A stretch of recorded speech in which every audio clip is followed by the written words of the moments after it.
Hey bakers, today I'm showing you how to take rolled buttercream to the next level by creating that beautiful texture design. We're going to start off by coloring it. I'm going to show you how to use several different colors to create a beautiful swirled effect. It is a lot easier than you might think it is. And then we'll be using a silicone texture mat to create a stunning cookie design. Plus, I'll show you the easiest way to attach it to your cookies so it stays put and looks perfect. Look at this perfect edge we get with this rolled buttercream. You can't get that with royal icing. If you love creative cookie decorating, hit that like button and let's get started. Hey there, welcome back. And if you're new here, I'm Ashley and this is Trendy Mint Baking. Here you'll find inspiration, resources, and freebies to help you grow as a baker. Check out trendymint.com for even more. If you love baking, creating, and making cookies that stand out, consider subscribing for more sweet videos. To start off with, I'm just busting up this rolled buttercream into several different little piles because this was actually frozen and it's not completely thawed out. So breaking it up just makes it thaw out quicker. And I'll be coloring this several different colors. So I kind of want it divided into little pieces anyways. The rolled buttercream thaws out really quickly when you're working with it, just due to the heat of your hands, because it is primarily made out of butter. Unlike fondant, it is a little bit more delicate, so you just want to be careful if you're working it a lot and kneading it a lot in your hands. You're probably going to need to chill it between steps. So I recommend using gel food coloring since it doesn't change the consistency of your frosting. You just want to start with a small amount. I've even dabbed it onto my parchment paper or a paper plate and dipped my frosting into it and worked it in a little bit at a time if you're not sure about how much color to use. I was not really going for a specific color look with this combination, just gonna kind of see how it plays out and where it goes. I'm using several different colors here. They're all from AmeriColor. I like the AmeriColor brand mainly because they have such a large color variety and you can find about any color you want and you don't have to worry about mixing it from just the basic colors. I would definitely just use a little dab of color and then add more as you want a darker color. So we're just going to finish mixing all of this up. I do recommend wearing gloves if, especially if you're using any darker colors or if you're using multiple colors, because this will stain your hands. Ask me how I know. Um, if you're using red or purple, anything like that, for sure wear gloves. These colors are pretty neutral, but still the gel color is just so dark and pigmented that just a little bit will color your hands. And then you run the risk of it transferring to your fresh frosting and messing with all of your colors. So it's just a lot easier just to wear gloves from the get-go. So we're going to finish blending all of these colors together, and then we'll be ready to move on to the fun part of creating a swirled pattern.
All right, let's get started making our swirled pattern. You want to make sure that you have some contrasting colors for your frosting. So I'm going to use just this natural white color that the frosting ends up being as my base. And then these small amounts of color that we mixed up, I'm just going to tear pieces off and kind of speckle them all over the frosting. Doing this in a very careless looking manner. But it's there's really nothing scientific about it. I just kind of tear off random pieces and press them into a different color frosting. You want to use some colors that have a lot of contrast so that you're really able to see that swirled pattern once you start mixing it and twisting it all together.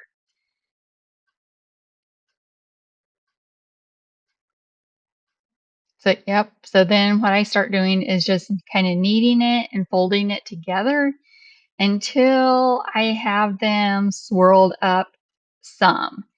And then once you're happy with how marbled it's become, you want to just flatten it out on your parchment paper. You'll cover it with another piece of parchment paper and then just start rolling it out. Rolling it between two pieces of parchment paper prevents it from sticking to your roller, and it prevents you from having to use something to make it not stick, such as cornstarch or powdered sugar. So I'm just flattening it out here, and um,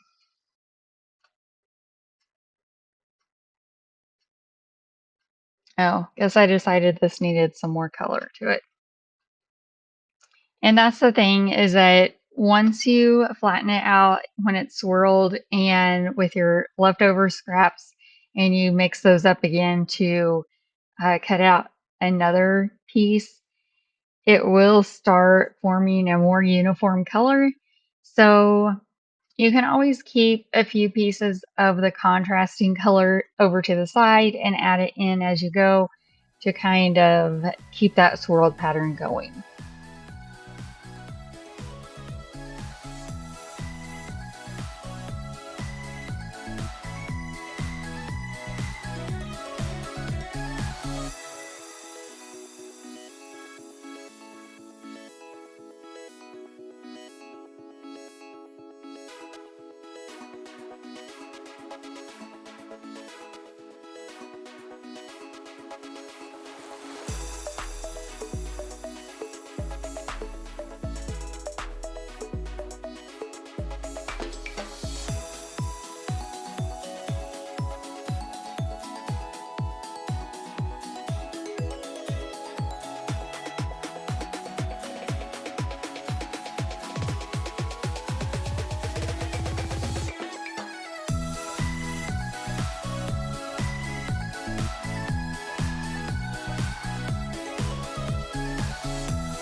So once you start rolling it out, in this video, I'm just using this fondant roller, but typically I use my rolling pin that has the measuring gauge on it that will only allow you to roll to a certain thickness.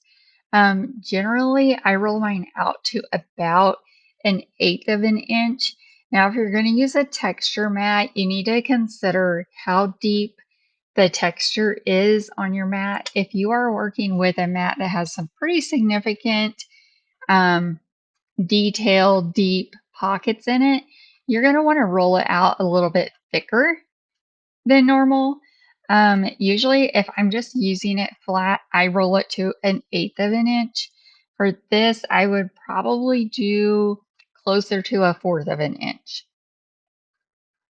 So you just want to take your texture mat here, and I'm kind of just looking to see how many times I'm going to be able to press it into this frosting to see if I need to maybe roll it just a little bit thinner.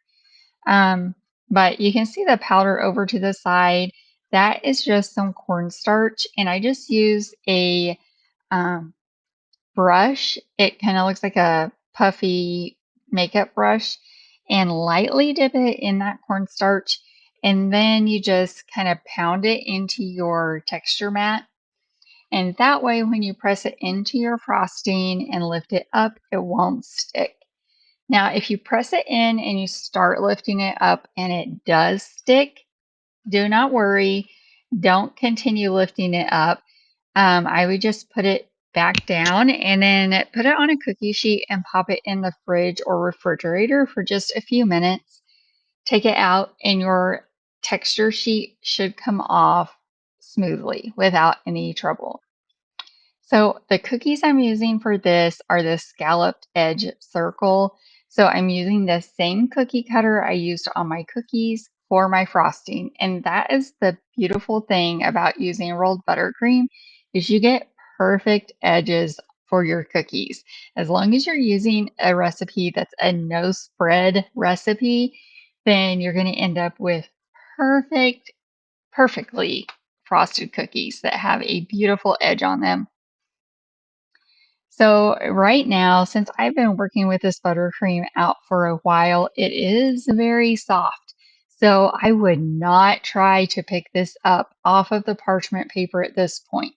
So that is why I'm just cutting it away on the parchment paper, and I will just place this on a cookie sheet, and I'll go ahead and finish cutting out my other circles, and then I'll pop the whole cookie sheet into the freezer for a few minutes, like maybe 5 minutes, if that, and then pull it out and we'll attach it to the cookies.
Now let's attach our frosting to the cookie.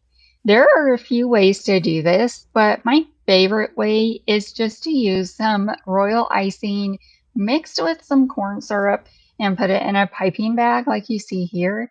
And then I can just lightly um, put some of it on my cookie. And then these circles of frosting have been in my freezer for a few minutes, so they are nice and firm. It's primarily made of butter, so putting it in the freezer does make it firm up pretty quickly. So we just put a thin layer of the frosting on. You don't need much at all. And then you can just pick up those circles of frosting and place it right on your cookie where you want. And these beautiful scalloped edges line up perfectly. You just want to gently press down kind of evenly over the top after you set it on the frosting, on the icing, so that it adheres really well. Now, some people use only corn syrup and brush the corn syrup onto their cookie, and I have done that. I have found that the corn syrup soaks into my cookies and then makes the frosting detach from the cookie. So, if you're going to be eating these the same day or maybe the next day, I would use corn syrup. I don't think that's a problem if you don't have royal icing on hand, but I always do have royal icing on hand. So, that's how I prefer to attach it. I think it just makes it more secure that way. And then mixing it with some corn syrup just allows it to have a little bit of slide to it when you put your frosting down. Then when you put the rolled buttercream on it, you can usually nudge it and move it just a little bit. When you use only the corn syrup, it is not as forgiving. You are not able to push it or maneuver it around at all. I really like this swirl pattern with this kind of basket weave texture. I think it just gives it a really natural and warm feeling to it. And next, we'll be attaching the icing transfers I made. These are a Nordic winter theme, and the templates for these icing transfers are free on my website, trendymint.com, if you are interested. Also on my website, there is a guide for rolled buttercream that includes the recipe I use for the cookie rolled buttercream. There is a recipe for rolled buttercream for cake, and there's a whole technique guide for different ways to use rolled buttercream with your cookie decorating. And if you are a cookie baker and you sell your cookies, it also comes with a launcher rolled buttercream cookie guide that shows you how to introduce rolled buttercream to your customers. Trust me, once they try it, they will love it and they will request this all the time, which I love. I think it is so easy to work with. I mean, if you can work with Play-Doh and do stuff with Play-Doh, you can work with rolled buttercream. It does not take a lot of skill like royal icing does, and it tastes wonderful. It remains soft. However, it does firm up enough that you are able to stack them. I put them in packaging. I package each cookie individually, but then you're able to stack them or prop them up, stacked up on their sides against each other without ruining your frosting. It really is the best of both worlds. And for people that are just really turned off by royal icing, either by the taste, the texture, or the ingredients, this is a perfect and great alternative.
And just like butter, this frosting does not take long to warm back up to room temperature. Here's an extra circle I have, and you can see how soft and pliable it is.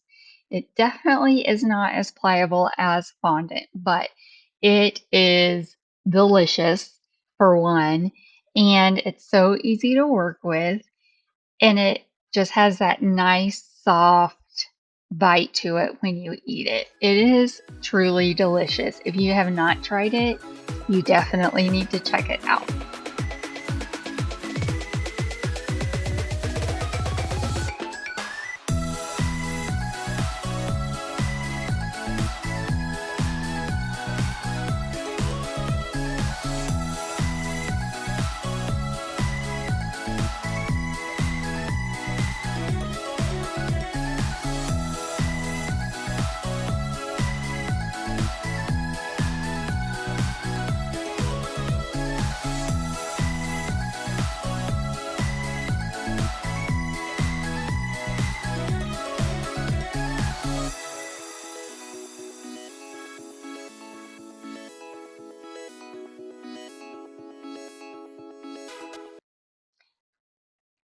So now we're just putting on these royal icing transfers that I think are so adorable.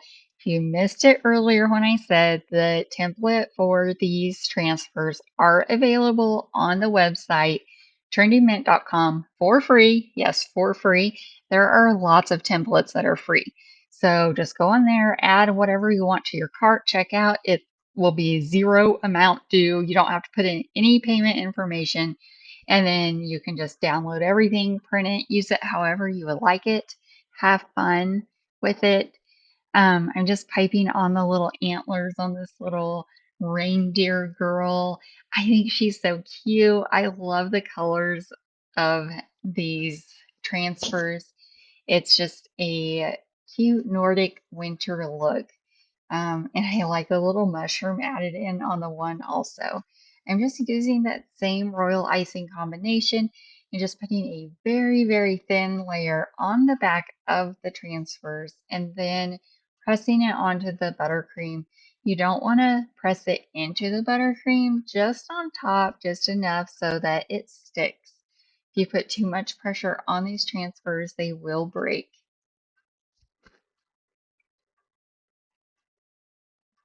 I hope you have loved this rolled buttercream tutorial. Let me know in the comments if you try this technique or if you have any questions at all. I reply to everybody. Don't forget the full recipe and guide are linked in the description below. And if you want more cookie decorating tips, make sure to subscribe and hit that bell icon so you never miss a video. Thank you for watching and happy baking. And until next time, stay sweet.